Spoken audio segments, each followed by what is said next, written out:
तेग बहादुर परम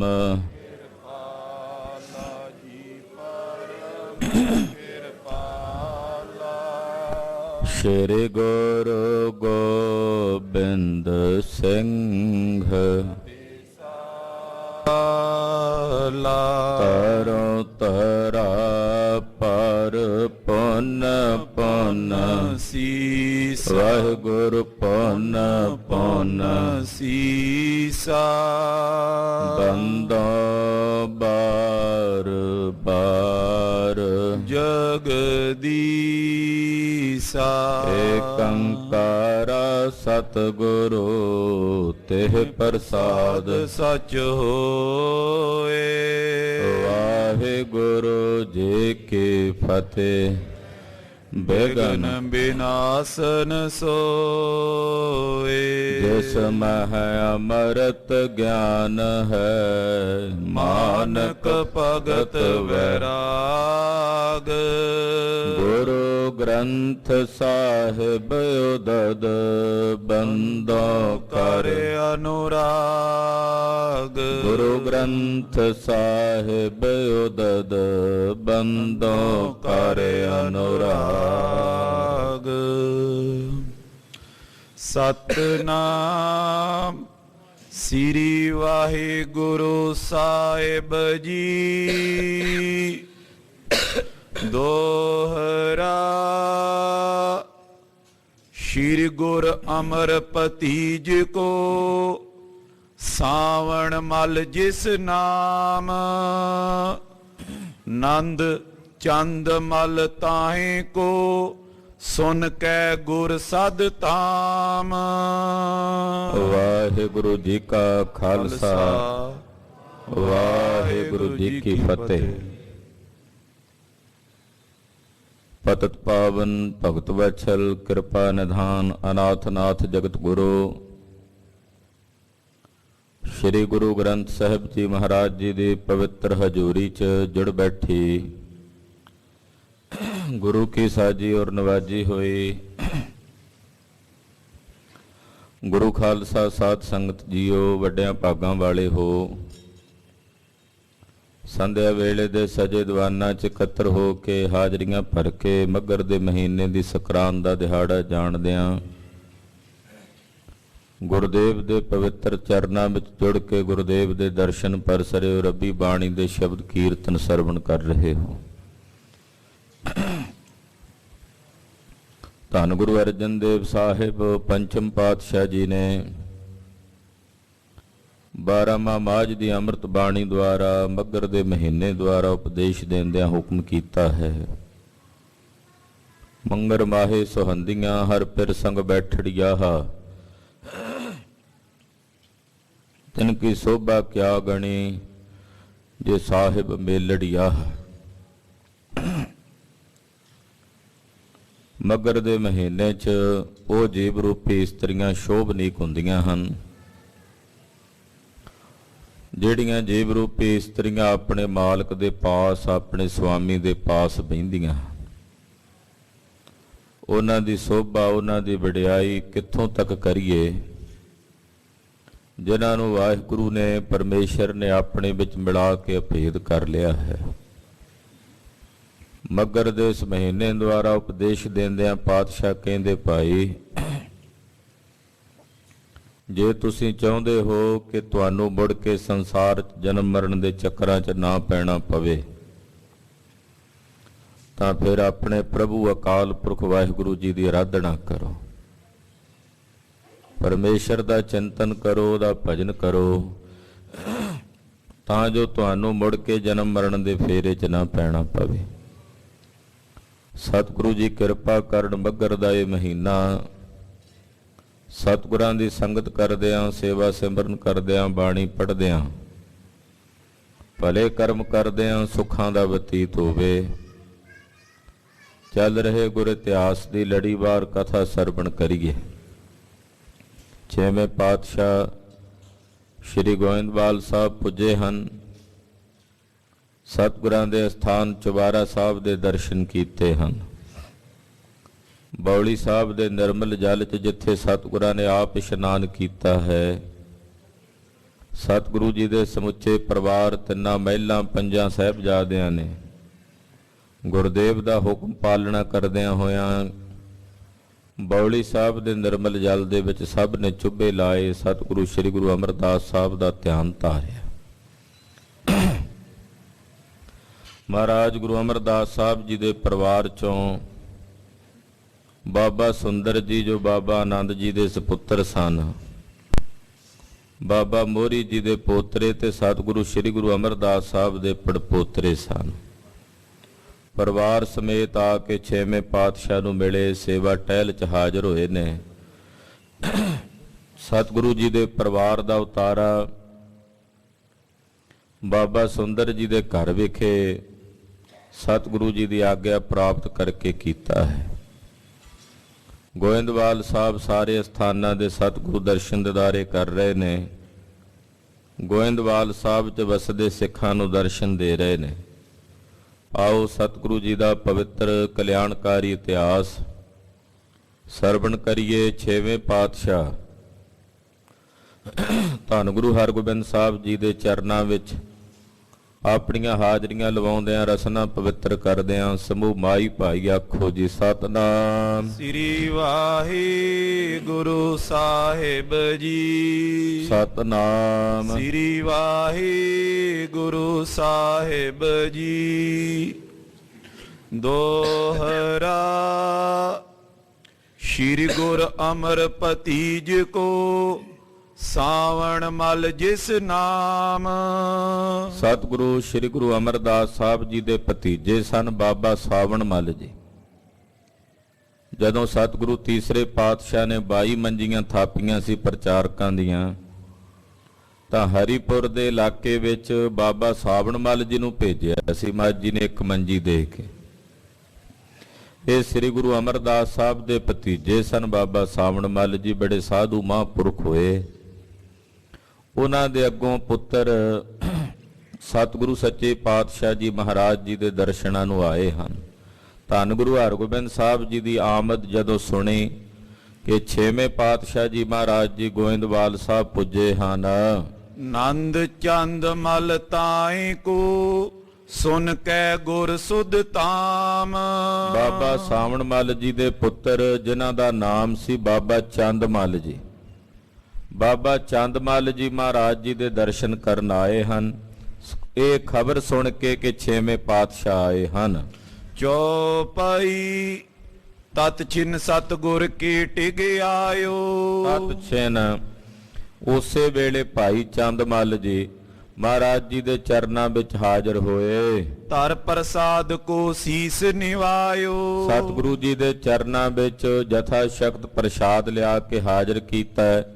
ਬੜੇ ਅਦਬ ਨਾਲ ਗੁਰੂ ਚਰਨਾਂ ਤੇ ਸੀਸ ਝੁਕਾ ਕੇ ਵੰਦਨਾ ਕੀਤੀ ਹੈ। ਸਾਦਰ ਨਿਕਟ ਬਿਠਾਵਨ ਕੀਨ। ਮਹਾਰਾਜ ਜੀ ਨੇ ਬੜਾ ਸਨਮਾਨ ਕਰਦਿਆਂ, ਸਤਿਕਾਰ ਕਰਦਿਆਂ ਭਾਈ ਚੰਦ ਮੱਲ ਜੀ ਨੂੰ ਆਪਣੇ ਨੇੜੇ ਬਿਠਾਇਆ। ਕੁਸ਼ਲ ਪ੍ਰਸ਼ਨ ਕੈ ਸੁਨ ਸੁਖ ਲੀਨ। ਕੁਸ਼ਲ ਪ੍ਰਸੰਨਤਾ ਦੇ ਸਵਾਲ ਜਵਾਬ ਹੋਏ। ਭਾਈ ਚੰਦ ਮੱਲ ਜੀ ਬਹੁਤ ਪ੍ਰਸੰਨ ਹੋਏ ਮਹਾਰਾਜ ਜੀ ਦੇ ਦਰਸ਼ਨ ਕਰਕੇ। ਸੂਪਕਾਰ ਤਿਸ ਛਿਨ ਮੈਂ ਆਵਾ। ਇੰਨੇ ਨੂੰ ਲਾਂਗਰੀ ਆ ਗਿਆ, ਮਹਾਰਾਜ ਜੀ ਦੇ ਲਈ ਲੰਗਰ ਤਿਆਰ ਹੋ ਗਿਆ, ਕਿਉਂਕਿ ਸ਼ਾਮ ਦਾ ਵੇਲਾ ਸੀ, ਰਾਤ ਦਾ।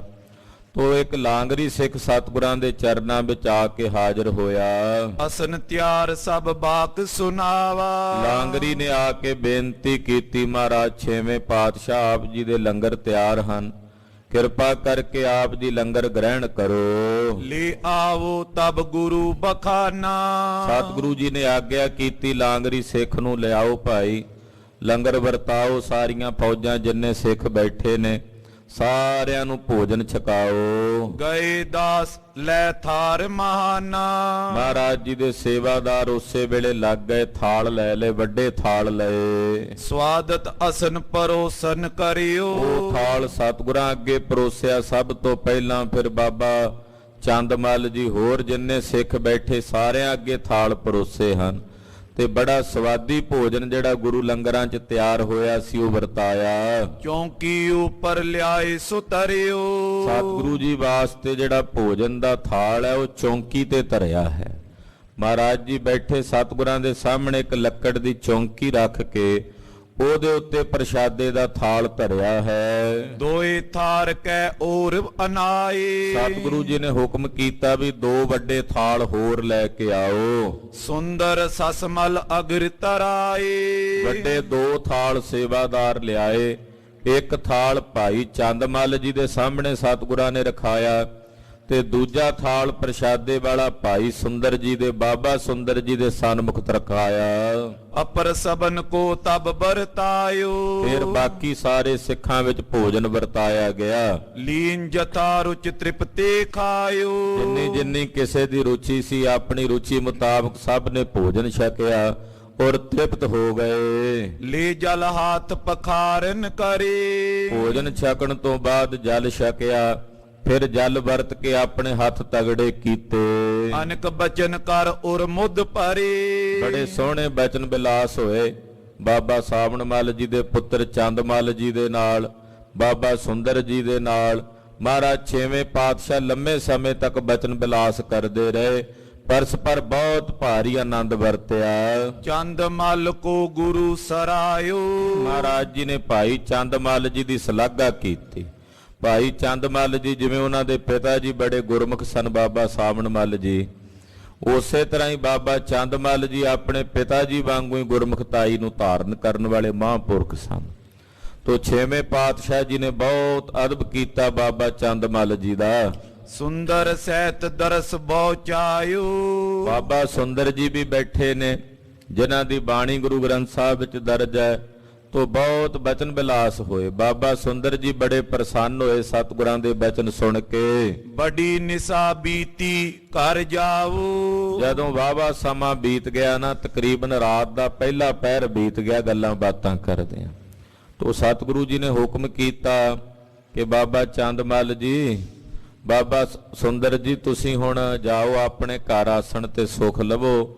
ਕੱਲ ਸਵੇਰੇ ਫਿਰ ਦਰਸ਼ਨ ਪਰਸਨ ਕਰਾਂਗੇ। ਕਰ ਬਿਸਰਾਮ ਨੀਂਦ ਸੁਖ ਪਾਵੋ। ਤੇ ਜਾ ਕੇ ਆਪ ਜੀ ਆਪਣੇ ਘਰ ਆਪਣੇ ਮਹਿਲਾਂ 'ਚ ਵਿਸ਼ਰਾਮ ਕਰੋ ਤੇ ਸੁਖ ਪ੍ਰਾਪਤ ਕਰੋ। ਹਾਥ ਜੋੜ ਤਬ ਦੋਨੋਂ ਕਹੇ। ਹੱਥ ਜੋੜ ਕੇ ਬਾਬਾ ਸੁੰਦਰ ਜੀ ਨੇ ਔਰ ਬਾਬਾ ਚੰਦਮੱਲ ਜੀ ਨੇ ਬੇਨਤੀ ਕੀਤੀ। 6ਵੇਂ ਪਾਤਸ਼ਾਹ ਨੂੰ ਕਹਿਣ ਲੱਗੇ, ਸਕਲ ਜਾਮਨੀ ਤੁਮ ਟਿਗ ਰਹੇ। ਕਹਿਣ ਲੱਗੇ ਮਹਾਰਾਜ ਸਾਡਾ ਚਿੱਤ ਕਰਦਾ ਇੱਥੇ ਤੁਹਾਡੇ ਕੋਲ ਹੀ ਰਾਤ ਆਸਣ ਰੱਖੀਏ, ਨਹੀਂ ਦਿਲ ਨਹੀਂ ਕਰਦਾ ਜਾਣ ਨੂੰ ਘਰ, ਮਨ ਕਰਦਾ ਇੱਥੇ ਤੁਹਾਡੇ ਪਾਸ ਹੀ ਰਾਤ ਕੱਟੀਏ, ਇੱਥੇ ਤੁਹਾਡੇ ਕੋਲ ਹੀ ਨਿਵਾਸ ਕਰੀਏ। ਚਿਰੰਕਾਲ ਤੇ ਮੀਲ ਹਮਾਰਾ। ਮਹਾਰਾਜ ਕਿੰਨੇ ਲੰਮੇ ਸਮੇਂ ਬਾਅਦ ਆਪ ਜੀ ਦੇ ਨਾਲ ਮੇਲ ਹੋਇਆ।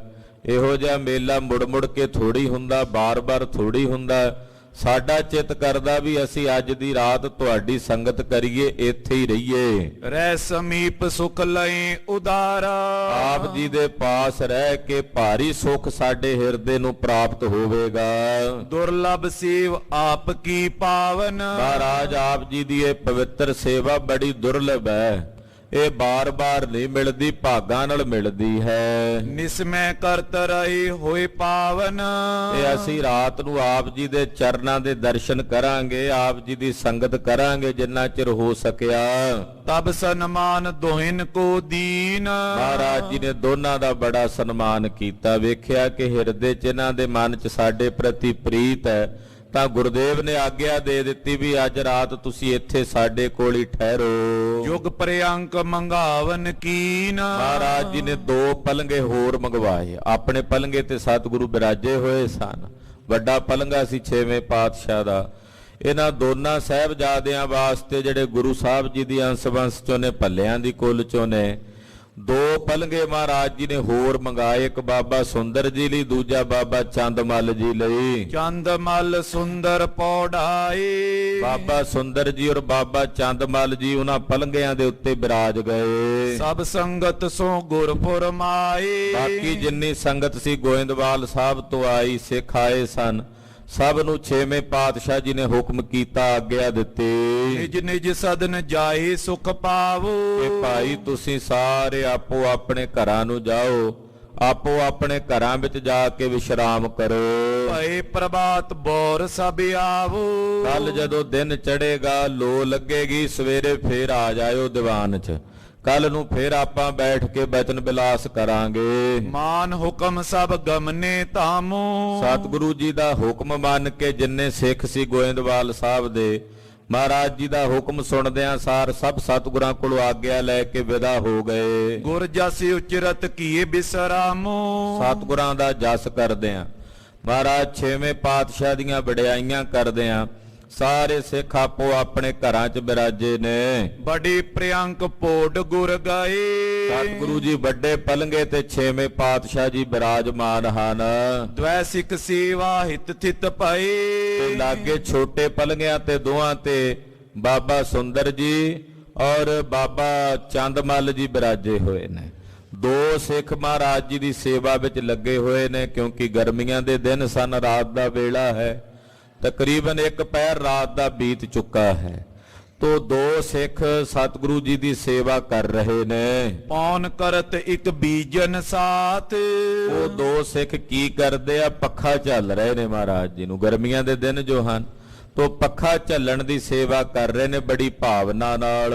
ਦੁਤੀਓ ਚਰਨ ਪਲੋਟਤ ਹਾਥ। ਇੱਕ ਸਿੱਖ ਪੱਖਾ ਝੱਲ ਰਿਹਾ, ਦੂਜਾ ਸਿੱਖ ਮਹਾਰਾਜ ਜੀ ਦੇ ਚਰਨ ਫੜ ਕੇ ਨਾ ਚਰਨ ਘੋਟ ਰਿਹਾ ਕਿ ਪਾਤਸ਼ਾਹ ਨੂੰ ਥਕੇਵਾ ਹੋਇਆ, ਦੋ ਰਾਤਾਂ ਜਾਗਦਿਆਂ ਲੰਘੀਆਂ ਨੇ, ਪਿੱਛੇ ਜੰਗ ਯੁੱਧ ਵਿੱਚ, ਦੂਜੀ ਵਿਆਹ ਸ਼ਾਦੀ ਵਿੱਚ, ਤੋ ਫਿਰ ਤਰਨਤਾਰਨ ਸਾਹਿਬ ਤੋਂ ਚੱਲ ਕੇ ਸਿੱਧਾ ਇੱਥੇ ਆ ਗਏ ਨੇ। ਇਸ ਕਰਕੇ ਇੱਕ ਸਿੱਖ ਮਹਾਰਾਜ ਜੀ ਦੇ ਨਾ ਚਰਨ ਘੁੱਟ ਰਿਹਾ ਛੇਵੇਂ ਪਾਤਸ਼ਾਹ ਦੇ, ਇੱਕ ਸਿੱਖ ਪੱਖਾ ਚੱਲ ਰਿਹਾ ਹੈ। ਚਾਂਪੀ ਕਰਤ ਪ੍ਰੇਮ ਤੇ ਸੋਈ। ਉਹ ਸਿੱਖ ਬੜੇ ਪ੍ਰੇਮ ਦੇ ਨਾਲ ਮਹਾਰਾਜ ਜੀ ਦੇ ਚਰਨ ਘੁੱਟਦਾ ਹੈ। ਸਤਿਗੁਰੂ ਸੱਚੇ ਪਾਤਸ਼ਾਹ ਦੀਆਂ ਜਿਹੜੀਆਂ ਥਲੜੀਆਂ ਲੱਤਾਂ ਨੇ, ਜਿਨ੍ਹਾਂ ਨੂੰ ਪਿੰਜੜੀਆਂ ਕਹਿੰਦੇ ਆ, ਉਹਨਾਂ ਪਿੰਜੜੀਆਂ ਨੂੰ ਘੁੱਟ ਕੇ ਮੁੱਠੀ ਚਾਪੀ ਕਰਦਾ ਬੜੇ ਪ੍ਰੇਮ ਨਾਲ। ਸ੍ਰੀ ਗੁਰ ਨਿੰਦਰਾ ਕੀ ਬਸ ਹੋਈ। ਖਾਲਸਾ ਜੀ, ਇਹਨੂੰ ਆਪਾਂ ਮੁੱਠੀ ਚਾਪੀ ਕਹਿ ਦਿੰਨੇ ਆ। ਖਾਲਸੇ ਦੇ ਬੋਲੇ 'ਚ ਕਹਿੰਦੇ ਰੁੱਗੇ ਛਕਾਣਾ। ਉਹ ਜਦੋਂ ਸਿੰਘ ਨਿਹੰਗ ਸਿੰਘ ਜਾਂ ਹੋਰ ਸਿੰਘ ਪੁਰਾਤਨ ਸਿੰਘ ਆਪਸ 'ਚ ਮਿਲਦੇ ਸੇਵਾ ਟਹਿਲ ਲਈ, ਤੇ ਜੇ ਕੋਈ ਸਿੰਘ ਥੱਕਿਆ ਹੋਣਾ ਤੇ ਲਾਗਲੇ ਸਿੰਘ ਨੇ ਕਹਿਣਾ ਮਹਾਰਾਜ ਰੁੱਗੇ ਛਕਾਈਏ, ਤੇ ਨੇੜੇ ਤੇੜਿਆਂ ਨੇ ਕਈਆਂ ਨੂੰ ਜਿਨ੍ਹਾਂ ਨੂੰ ਨਹੀਂ ਪਤਾ ਹੁੰਦਾ ਉਹਨਾਂ ਨੇ ਕਹਿਣਾ ਰੁੱਗੇ ਪਤਾ ਨਹੀਂ ਕਿਹੜੀ ਥਾਂ ਕਿਹੜੀ ਸ਼ੈ ਹੈ ਜਿਹੜੀ ਛਕਣ ਵਾਲੀ ਹੁੰਦੀ। ਰੁੱਗੇ ਮਤਲਬ ਇਦਾਂ ਘੁੱਟ ਕੇ ਰੁੱਗ ਭਰਨੇ, ਤੇ ਉਹ ਪ੍ਰੇਮ ਦੇ ਨਾਲ ਸੇਵਾ ਕਰਨੀ, ਉਹਨੂੰ ਰੁੱਗੇ ਛਕਾਣਾ ਕਹਿੰਦੇ। ਤੂੰ ਮਹਾਰਾਜ ਛੇਵੇਂ ਪਾਤਸ਼ਾਹ ਦੇ ਚਰਨਾਂ ਦੇ ਵਿੱਚ ਮੁੱਠੀ ਚਾਪੀ ਕਰ ਰਿਹਾ ਇੱਕ ਸਿੱਖ, ਦੂਜਾ ਪੱਖਾ ਚੱਲ ਰਿਹਾ ਹੈ। ਸ੍ਰੀ ਗੁਰ ਨਿੰਦਰਾ ਕੀ ਬਸ ਹੋਈ। ਦੋ ਰਾਤਾਂ ਮਹਾਰਾਜ ਜੀ ਨੂੰ ਬੀਤ ਗਈਆਂ, ਅਸੀਂ ਆਰਾਮ ਨਹੀਂ ਸੀ ਕੀਤਾ। ਤੋ ਸਤਿਗੁਰੂ ਸੱਚੇ ਪਾਤਸ਼ਾਹ ਜੀ ਸਿੱਖ ਚਰਨ ਘੁੱਟ ਰਿਹਾ, ਮਹਾਰਾਜ ਜੀ ਨੂੰ ਸੁੱਖ ਮਿਲਿਆ ਤੇ ਗੁਰਦੇਵ ਜੀ ਬਿਰਾਜ ਗਏ, ਨਿੰਦਰਾ ਵਸ ਹੋ ਗਏ। ਉਤੇ ਉਨੀਂਦੇ ਦ્વੈ ਨਿਸਕੀਰੇ। ਦੋ ਰਾਤਾਂ ਦੇ ਉਨੀਂਦਰੇ ਸਨ ਛੇਵੇਂ ਪਾਤਸ਼ਾਹ। ਸੁੰਦਰ ਚੰਦ ਮੱਲ ਤਬ ਹੀਰੇ। ਬਾਬਾ ਸੁੰਦਰ ਜੀ ਔਰ ਬਾਬਾ ਚੰਦਮੱਲ ਜੀ ਵੇਖ ਰਹੇ ਨੇ, ਉਹ ਹਾਲੇ ਜਾਗ ਰਹੇ ਨੇ ਦੋਵੇਂ। ਛੇਵੇਂ ਪਾਤਸ਼ਾਹ ਜੀ ਨੇ ਨੇਤਰ ਬੰਦ ਕਰ ਲਏ ਨੇ। ਕਰੇ ਪਰਸ ਪਰ ਜੰਗ ਪ੍ਰਸੰਗ। ਉਹ ਆਪਸ ਵਿੱਚ ਗੱਲਾਂ ਕਰਦੇ, ਜਿਵੇਂ ਸਤਿਗੁਰੂ ਜੀ ਦੇ ਕੋਲੋਂ ਸੁਣਿਆ ਸੀ, ਜੰਗ ਯੁੱਧ ਦਾ ਪ੍ਰਸੰਗ ਸੁਣਿਆ ਸੀ, ਉਸ ਜੰਗ ਯੁੱਧ ਦੀਆਂ ਗੱਲਾਂ ਕਰ ਰਹੇ ਨੇ। ਸ਼ਰਮਤ ਆਏ ਤੁਰ ਕਨ ਗਨ ਭੰਗ। ਬਾਬਾ ਸੁੰਦਰ ਜੀ ਕਹਿੰਦੇ ਬਾਬਾ ਚੰਦਮੱਲ ਜੀ ਨੂੰ, ਚੰਦਮੱਲ ਜੀ ਛੇਵੇਂ ਪਾਤਸ਼ਾਹ ਜੀ ਬਹੁਤ ਲੰਮਾ ਸਫ਼ਰ ਕਰਕੇ ਆਏ ਐ, ਦੋ ਰਾਤਾਂ ਉਹਨਾਂ ਨੂੰ ਜਾਗਦਿਆਂ ਬੀਤ ਗਈਆਂ, ਬੜਾ ਭਾਰੀ ਗਹਿ ਗੱਚ ਜੰਗ ਲੜ ਕੇ ਆਏ ਨੇ, ਥੱਕ ਗਏ ਹਨ। ਕਰਿਓ ਮਹਾਬਲ ਕਈ ਹਜ਼ਾਰ। ਏਡਾ ਵੱਡਾ ਭਾਰੀ ਬਲ ਸਤਿਗੁਰੂ ਜੀ ਨੇ ਵਿਖਾਇਆ ਰਣ ਭੂਮੀ ਵਿੱਚ ਕਿ ਕਈ ਹਜ਼ਾਰ ਫੌਜਾਂ ਦੁਸ਼ਮਣਾਂ ਦੀਆਂ ਰਣ ਭੂਮੀ ਵਿੱਚ ਛੇਵੇਂ ਪਾਤਸ਼ਾਹ ਨੇ ਮਾਰ ਮੁਕਾਈਆਂ ਨੇ। ਤੀਨ ਜਾਮ ਮੈਂ ਕੀਨ ਸੰਘਾਰ। ਔਰ ਭਾਈ ਚੰਦਮੱਲ ਜੀ ਕੀ ਦਸੀਏ, ਤਿੰਨ ਪਹਿਰਾਂ 'ਚ ਹੀ ਫੌਜ ਨਿਬੇੜ ਦਿੱਤੀ ਤੁਰਕਾਂ ਦੀ ਸਾਰੀ, ਤਿੰਨਾਂ ਪਹਿਰਾਂ 'ਚ ਹੀ ਜੰਗ ਫਤਿਹ ਕਰ ਲਿਆ। ਕਹਿਤੋ ਗੁਰ ਤੇ ਸ਼ਾਂਤ ਸਰੂਪ। ਕਹਿੰਦੇ ਵੇਖੋ ਪਹਿਲੇ ਸਤਿਗੁਰੂ ਸ਼ਾਂਤ ਸਰੂਪ ਸਨ। ਸ਼ਸਤਰ ਤਰੇ ਕੀਏ ਰੀਤੀ ਅਨੂਪ। ਇਹਨਾਂ ਨੇ ਸ਼ਸਤਰ ਧਾਰੀ ਅਨੂਪ ਉਪਮਾ ਰਹਿਤ ਜਿਹੜੀ ਮਰਿਆਦਾ ਰੀਤ ਹੈ ਉਹ ਇਹਨਾਂ ਨੇ ਗ੍ਰਹਿਣ ਕੀਤੀ ਹੈ। ਛੇਵੇਂ ਪਾਤਸ਼ਾਹ ਨੇ ਸ਼ਸਤਰ ਧਾਰੀ ਮਰਿਆਦਾ ਨੂੰ ਚਲਾਇਆ ਗੁਰੂ ਘਰ ਵਿੱਚ। ਜਿਸ ਪ੍ਰਕਾਰ ਧਾਰੇ ਹਥਿਆਰ। ਇਸ ਪ੍ਰਕਾਰ ਨਾਲ ਇਹ ਸ਼ਸਤਰ ਧਾਰੀ ਨੇ ਇਹਨਾਂ ਨੇ ਸ਼ਸਤਰ ਧਾਰਨ ਕੀਤੇ ਹਨ। ਤੈਸੀ ਕਰੀ ਤੁਰਕ ਸੰਘਾਰ। ਬਸ ਉਹ ਦਿਨ ਦੂਰ ਨਹੀਂ, ਇਹਨਾਂ ਨੇ ਸਹਿਜੇ ਸਹਿਜੇ ਕਰਕੇ ਨਾ ਸਾਰੇ ਤੁਰਕਾਂ ਦਾ ਨਾਸ਼ ਕਰ ਦੇਣਾ ਜਿਹੜੇ ਜਰਵਾਣੇ ਰਾਜ ਕਰ ਰਹੇ ਨੇ, ਮਲੇਛਤਾਈ ਦਾ ਜ਼ੁਲਮ ਦਾ ਰਾਜ ਕਰ ਰਹੇ ਨੇ। ਇਹਨਾਂ ਜ਼ੁਲਮ ਕਰਨ ਵਾਲੇ ਦਾ ਰਾਜ ਭਾਗ ਸਤਿਗੁਰੂ ਜੀ ਨੇ ਨਿਬੇੜ ਦੇਣਾ। ਜਤਾ ਡੀਲ ਵੱਡ ਬਲ ਕੇ ਸਾਥ। ਵੇਖੋ ਇਹਨਾਂ ਦੀ ਢੀਲ ਕਿਤਨੀ ਬਲਵਾਨ, ਸਰੀਰ ਵੇਖੋ ਇਹਨਾਂ ਦਾ ਕੈਸਾ ਸੁੰਦਰ ਬਲਵਾਨ ਹੈ। ਤਥਾ ਰਿਪਨ ਦਿਖਰਾਏ ਹਾਥ। ਜਿਵੇਂ ਇਹਨਾਂ ਦੀ ਉੱਚੀ ਲੰਮੀ ਢੀਲ ਆ, ਉਦਾਂ ਦੇ ਹੀ ਕਰੜੇ ਹੱਥ ਇਹਨਾਂ ਨੇ ਆਪਣੇ ਦੁਸ਼ਮਣਾਂ ਨੂੰ, ਆਪਣੇ ਵੈਰੀਆਂ ਨੂੰ ਵਿਖਾਏ ਨੇ, ਕਰੜੇ ਹੱਥ ਵਿਖਾਏ ਨੇ। ਸਫਲ ਕਰਿਓ ਬਲ ਸ਼ਸਤਰ ਧਰਨ ਕੋ। ਸ਼ਸਤਰ ਧਾਰਨ ਕਰਨ ਦਾ ਜਿਹੜਾ ਬਲ ਹੈ ਉਹ ਗੁਰੂ ਹਰਗੋਬਿੰਦ ਸਾਹਿਬ ਨੇ ਸਫਲ ਕੀਤਾ। ਇਹ ਨਹੀਂ ਵੀ ਇਕੱਲੇ ਸ਼ਸਤਰ ਧਾਰੇ ਹੀ ਨੇ, ਸ਼ਸਤਰ ਧਾਰਨੇ ਸਫਲ ਕੀਤੇ ਨੇ। ਸ਼ਸਤਰ ਧਾਰਨੇ ਸਫਲ ਕਦੋਂ ਹੁੰਦੇ ਨੇ? ਜਦੋਂ ਰਣ ਭੂਮੀ 'ਚ, ਜੰਗ ਦੇ ਮੈਦਾਨ 'ਚ ਉਹ ਸ਼ਸਤਰ ਲੈ ਕੇ ਲੜਿਆ ਜਾਵੇ। ਇਹਨਾਂ ਨੇ ਸ਼ਸਤਰ ਧਾਰਨ ਕਰਨੇ ਸਫਲੇ ਕੀਤੇ ਨੇ, ਰਣ ਭੂਮੀ 'ਚ ਲੜਾਈ ਕੀਤੀ ਹੈ, ਜੰਗ ਲੜਿਆ ਬੜੀ ਬਹਾਦਰੀ ਨਾਲ। ਸਭ ਤੇ ਅਧਿਕ ਕਰਿਓ ਰਣ ਗਨ ਕੋ। ਔਰ ਬੜਾ ਘਮਾਸਾਨ ਜੰਗ ਲੜਿਆ। ਦੱਸਦੇ ਨੇ ਸਿੱਖ ਕਿਹੋ ਜਿਹਾ ਘਮਾਸਾਨ ਜੰਗ ਉਹਨਾਂ ਤੁਰਕਾਂ, ਉਹਨਾਂ ਮਲੇਛਾਂ ਨੇ ਕਦੇ ਰਣ ਭੂਮੀ 'ਚ ਪਹਿਲਾਂ ਨਹੀਂ ਵੇਖਿਆ ਹੋਣਾ। ਸੰਗ ਸੁਪੱਟ ਸਿੱਖ ਸੇ ਵੱਡ ਭਾਗੇ। ਇਹਦੇ ਸਤਿਗੁਰੂ ਜੀ ਦੇ ਨਾਲ ਜਿਹੜੇ ਸਤਿਗੁਰਾਂ ਦੇ ਸੂਰਮੇ ਸਿੱਖ ਨੇ, ਬੜੇ ਯੋਧੇ, ਇਹਨਾਂ ਦੇ ਵੱਡੇ ਭਾਗ ਨੇ ਜਿਨ੍ਹਾਂ ਨੂੰ ਮਹਾਰਾਜ 6ਵੇਂ ਪਾਤਸ਼ਾਹ ਦਾ ਸੰਗ ਮਿਲ ਰਿਹਾ, ਰਣ ਭੂਮੀ ਵਿੱਚ ਲੜਨਾ ਨਸੀਬ ਹੋ ਰਿਹਾ ਹੈ। ਜੇ ਇਨ ਕੀ ਸੇਵਾ ਮੌ ਲਾਗੇ। ਵੱਡਿਆਂ ਭਾਗਾਂ ਵਾਲੇ ਨੇ ਸਿੱਖ ਸੂਰਮੇ ਯੋਧੇ ਜਿਹੜੇ 6ਵੇਂ ਪਾਤਸ਼ਾਹ ਜੀ ਦੀ ਸੇਵਾ ਵਿੱਚ, 6ਵੇਂ ਪਾਤਸ਼ਾਹ ਦੀ ਟਹਿਲ ਵਿੱਚ ਲੱਗੇ ਟਹਿਲ ਕਮਾ ਰਹੇ ਨੇ। ਮਰੇ ਜੰਗ ਸੇ ਸੁਰਗ ਸਿਧਾਏ। ਜਿਹੜੇ ਰਣ ਭੂਮੀ 'ਚ ਮਾਰੇ ਗਏ, ਸ਼ਹੀਦ ਹੋ ਗਏ, ਉਹ ਮਹਾਰਾਜ ਜੀ ਦੀ ਨਗਰੀ, ਅਕਾਲ ਪੁਰਖ ਦੀ ਨਗਰੀ, ਗੁਰੂ ਨਗਰੀ ਜਾ ਪਹੁੰਚੇ ਹਨ।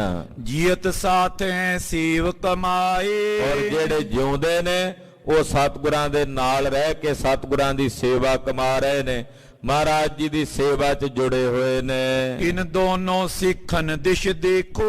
ਇਹਦੇ ਵੇਖੋ ਇਹਨਾਂ ਦੋਹਾਂ ਗੁਰਸਿੱਖਾਂ ਦੇ ਵੱਲ, ਆ ਵੇਖੋ ਕਿਵੇਂ ਪ੍ਰੇਮ ਨਾਲ ਸੇਵਾ ਕਰ ਰਹੇ ਨੇ। ਇੱਕ ਪੱਖਾ ਝੱਲ ਰਿਹਾ, ਇੱਕ ਗੁਰੂ ਸਾਹਿਬ ਦੇ ਚਰਨਾਂ ਦੀ ਮੁੱਠੀ ਚਾਪੀ ਕਰਦਾ। ਕਹਿੰਦੇ ਵੇਖੋ ਕਿੰਨਾ ਪ੍ਰੇਮ ਹੈ ਇਹਨਾਂ ਸਿੱਖਾਂ ਦੇ ਦਿਲਾਂ 'ਚ। ਇਹਨਾਂ ਦੇ ਕਿੰਨੇ ਵੱਡੇ ਭਾਗ ਨੇ ਕਿ ਇਹਨਾਂ ਨੂੰ 6ਵੇਂ ਪਾਤਸ਼ਾਹ ਜੀ ਦੀ ਇਹ ਟਹਿਲ ਤੇ ਸੇਵਾ ਮਿਲੀ ਹੈ। ਕਰਤ ਸੇਵਕੋ ਪ੍ਰੇਮ ਵਿਸ਼ੇਖੋ। ਵੇਖੋ ਕਿੰਨੇ ਪ੍ਰੇਮ ਨਾਲ, ਵਿਸ਼ੇਖ ਪ੍ਰੇਮ ਨਾਲ ਸੇਵਾ ਕਰ ਰਹੇ ਨੇ। ਚੰਦ ਮਲ ਸੁਨੀਏ ਹਿਤ ਠਾਨ। ਭਾਈ ਚੰਦ ਮੱਲ ਜੀ ਸੁਣੋ ਪ੍ਰੇਮ ਦੇ ਨਾਲ, ਸੇਵ ਸਮਾਨ ਨਹੀਂ ਕੁਛ ਆਨ। ਕਿ ਗੁਰੂ ਸੇਵਾ ਦੇ ਤੁਲ ਦੁਨੀਆ 'ਚ ਹੋਰ ਕੁਝ ਨਹੀਂ ਹੈ। ਬਾਬਾ ਸੁੰਦਰ ਜੀ ਕਹਿੰਦੇ, ਭਾਈ ਚੰਦ ਮੱਲ ਜੀ ਸੁਣੋ, ਧਿਆਨ ਦੇ ਕੇ ਸੁਣਿਓ ਇਹ ਬਚਨ, ਗੁਰੂ ਸਾਹਿਬ ਜੀ ਦੀ ਸੇਵਾ ਦੇ ਤੁਲ ਦੁਨੀਆ 'ਚ ਹੋਰ ਕੁਝ ਵੀ ਨਹੀਂ ਹੈ। ਪਰਮ ਪਦਾਰਥ ਸੇਵਾ ਆਹੇ। ਸਤਿਗੁਰਾਂ ਦੀ ਸੇਵਾ ਦੁਨੀਆ 'ਚ ਸਭ ਤੋਂ ਸ੍ਰੇਸ਼ਟ ਪਦਾਰਥ ਹੈ। ਇਹ ਸਮਝ ਲਓ, ਜਿਹਨੂੰ ਗੁਰੂ ਦੀ ਸੇਵਾ ਮਿਲ ਗਈ ਉਹਨਾਂ ਨੂੰ ਦੁਨੀਆ 'ਚੋਂ ਸਭ ਤੋਂ ਉੱਤਮ ਪਦਾਰਥ ਪ੍ਰਾਪਤ ਹੋ ਗਿਆ, ਕਿਉਂਕਿ ਇਹਦੇ ਵਰਗਾ ਪਦਾਰਥ ਦੁਨੀਆ 'ਚ ਕੋਈ ਨਹੀਂ। ਪਦਾਰਥ ਬੜੇ ਨੇ ਪਰ ਗੁਰੂ ਸੇਵਾ ਵੀ ਇੱਕ ਪਦਾਰਥ ਹੈ। ਇਹ ਪਦਾਰਥ ਜਿਨ੍ਹਾਂ ਨੂੰ ਮਿਲ ਗਿਆ ਉਹ ਜਾਣ ਲੈਣ ਕਿ ਇਸ ਪਦਾਰਥ ਤੋਂ ਉੱਤਮ ਪਦਾਰਥ ਦੁਨੀਆ 'ਚ ਹੋਰ ਕੋਈ ਨਹੀਂ। ਸੇਵਾ ਕਰੇ ਸਕਲ ਫਲ ਲਏ। ਜਿਹੜੇ ਗੁਰੂ ਦੀ ਸੇਵਾ ਕਰਦੇ ਨੇ ਉਹਨਾਂ ਨੂੰ ਸਾਰੇ ਫਲਾਂ ਦੀ ਪ੍ਰਾਪਤੀ ਹੋ ਜਾਂਦੀ ਹੈ। ਸਰਬ ਗੁਰਨ ਸੇਵਾ ਕੋ ਚੀਨ।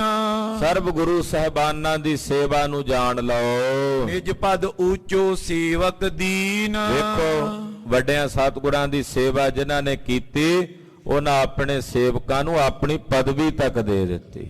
ਗੁਰੂ ਅੰਗਦ ਸਾਹਿਬ ਨੇ ਸੇਵਾ ਕੀਤੀ, ਗੁਰੂ ਨਾਨਕ ਸਾਹਿਬ ਨੇ ਆਪਣੀ ਪਦਵੀ ਉਹਨਾਂ ਨੂੰ ਦੇ ਦਿੱਤੀ।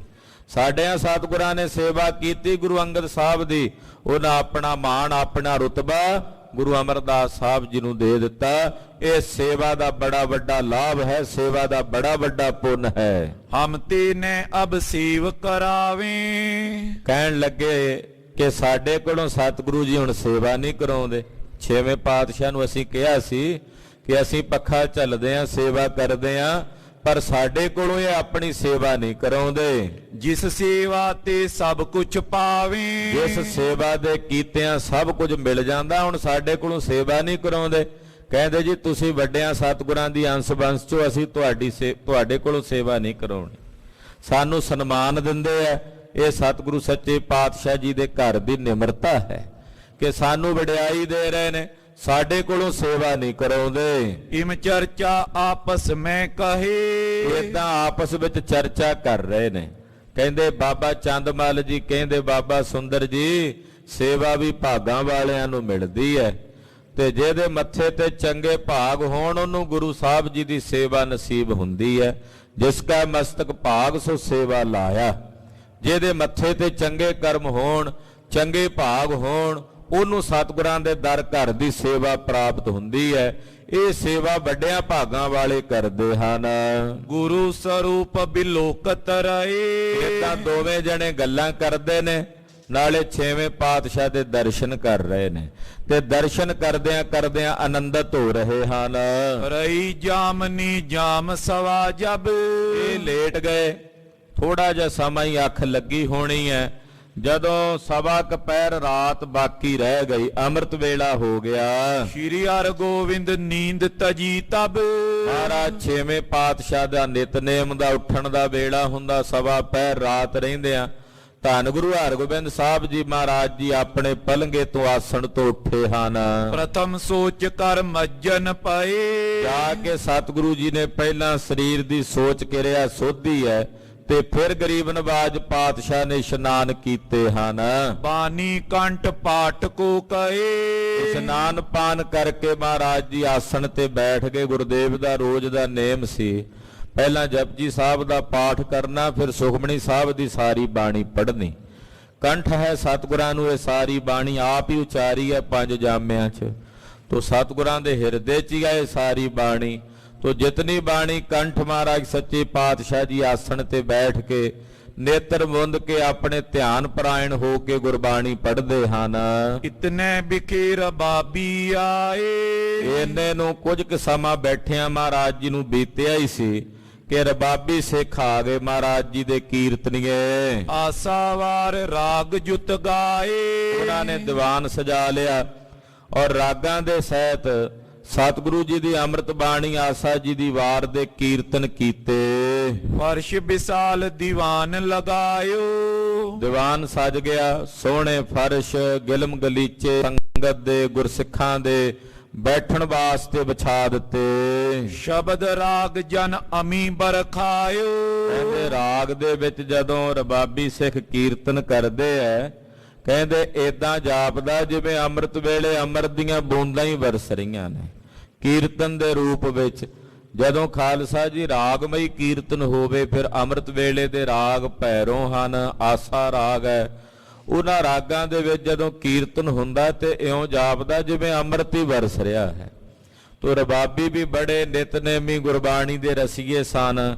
ਭਾਈ ਬਾਬਕ ਜੀ ਮਹਾਰਾਜ ਜੀ ਦੇ ਕੀਰਤਨੀਏ ਬੜੇ ਆਨੰਦ ਵਿੱਚ ਆ ਕੇ ਕੀਰਤਨ ਕੀਤਾ। ਏਦਾਂ ਜਾਪਦਾ ਮਾਨੋ ਜਿਵੇਂ ਅੰਮ੍ਰਿਤ ਹੀ ਵਰਸ ਰਿਹਾ ਹੋਵੇ।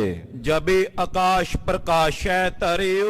ਇੱਧਰ ਜਦੋਂ ਸੂਰਜ ਉਦੇ ਹੋਇਆ, ਸੂਰਜ ਦੀ ਲੋ ਲੱਗੀ ਆਕਾਸ਼ ਵਿੱਚ, ਆਸਾਵਾਰ ਭੋਗ ਤਬ ਪਰਿਓ। ਮਰਿਆਦਾ ਹੈ ਜਦੋਂ ਲੋ ਲੱਗੇ ਸੂਰਜ ਦੀ, ਤੇ ਉਦੋਂ ਕੀਰਤਨ ਦਾ ਭੋਗ ਪੈਂਦਾ। ਆਸਾ ਜੀ ਦੀ ਵਾਰ ਦੀ ਚੌਂਕੀ ਦੀ ਸਮਾਪਤੀ ਹੁੰਦੀ ਹੈ।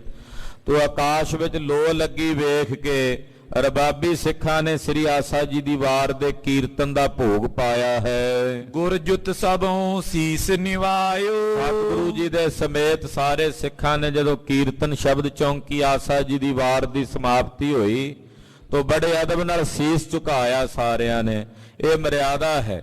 ਜਦੋਂ ਕੀਰਤਨ ਚੌਂਕੀ ਦੀ ਸਮਾਪਤੀ ਹੋਵੇ, ਆਸਾ ਜੀ ਦੀ ਵਾਰ ਦੀ ਸਮਾਪਤੀ ਹੋਵੇ, ਸੁੱਧ ਪੜਿਆ ਜਾਵੇ ਅਖੀਰ 'ਚ, ਉਦੋਂ ਸਾਰੇ ਫਿਰ ਨੀਵਾਂ ਸੀਸ ਕਰਕੇ ਸੀਸ ਝੁਕਾਣ। ਇਹ ਮਰਿਆਦਾ ਸ਼ਬਦ ਚੌਂਕੀ ਦੀ। ਜਦੋਂ ਵੀ ਰਾਗੀ ਸਿੱਖ ਕੀਰਤਨ ਕਰਦੇ ਹਨ, ਇੱਕ ਸ਼ਬਦ ਜਦੋਂ ਸੰਪੂਰਨ ਕਰ ਦੇਣ, ਰਾਗ ਸ਼ਬਦ ਗਾਉਂਦਿਆਂ ਗਾਉਂਦਿਆਂ ਜਦੋਂ ਇੱਕ ਸ਼ਬਦ ਸੰਪੰਨ ਹੋਵੇ, ਉਦੋਂ ਸਾਰਿਆਂ ਨੇ ਸੀਸ ਝੁਕਾ ਕੇ ਨਮਸਕਾਰ ਕਰਨੀ। ਫਿਰ ਦੂਸਰਾ ਸ਼ਬਦ ਸੰਪੰਨ ਹੋਵੇ, ਫਿਰ ਸੀਸ ਝੁਕਾਣਾ ਹੈ। ਇਹ ਮਰਿਆਦਾ ਹੈ ਪੁਰਾਤਨ ਸਮੇਂ ਗੁਰਸਿੱਖਾਂ ਦੀ। ਤੋ ਸਤਿਗੁਰੂ ਜੀ ਨੇ ਜਦੋਂ ਕੀਰਤਨ ਚੌਂਕੀ ਆਸਾ ਜੀ ਦੀ ਵਾਰ ਦੀ ਸਮਾਪਤੀ ਹੋਈ, ਸੀਸ ਝੁਕਾਇਆ। ਬਾਕੀ ਸਾਰੇ ਸਿੱਖਾਂ ਨੇ ਵੀ ਸੀਸ ਝੁਕਾਇਆ। ਉਦਿਓ ਤਰਨ ਤਬ ਤਿਮਰ ਨਸਾਇਓ। ਇਹਨੇ ਨੂੰ ਆਕਾਸ਼ ਵਿੱਚ ਸੂਰਜ ਉਦੈ ਹੋ ਗਿਆ ਤੇ ਹਨੇਰਾ ਅੰਧਕਾਰ ਦੂਰ ਹੋ ਗਿਆ। ਸ਼੍ਰੀ ਹਰਿ ਗੋਬਿੰਦ ਹੁਕਮੀ ਉਚਾਰਾ। ਪ੍ਰਕਾਸ਼ ਹੋ ਗਿਆ, ਲੋ ਲੱਗ ਗਈ, ਸਾਰੇ ਪਾਸੇ ਚਾਨਣਾ ਹੀ ਚਾਨਣਾ ਹੋ ਗਿਆ। ਧੰਨ ਗੁਰੂ ਹਰਗੋਬਿੰਦ ਸਾਹਿਬ ਜੀ ਨੇ ਹੁਕਮ ਕੀਤਾ, ਸਤਿਗੁਰਾਂ ਨੇ ਆਗਿਆ ਕੀਤੀ, ਕਰੋ ਕੂਚ ਕੋ ਅਬੇ ਨਗਾਰਾ।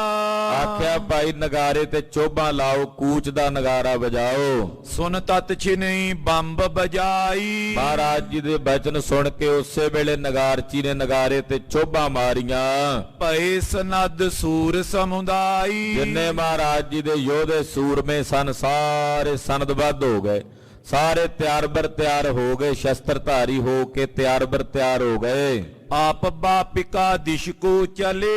ਸਤਿਗੁਰੂ ਜੀ ਨਾਲ ਲੈ ਕੇ ਆਪ ਸੋ ਥੋੜੇ ਸਿੱਖਾਂ ਨੂੰ ਬੌਲੀ ਸਾਹਿਬ, ਜਿੱਥੇ ਮਹਾਰਾਜ ਜੀ ਦਾ ਸਥਾਨ ਹੈ, ਬੌਲੀ ਸਾਹਿਬ ਵੱਲ 6ਵੇਂ ਪਾਤਸ਼ਾਹ ਗਏ ਨੇ। ਸੇਵਕ ਲੈ ਤੁਰੰਗ ਕੋ ਮਿਲੇ।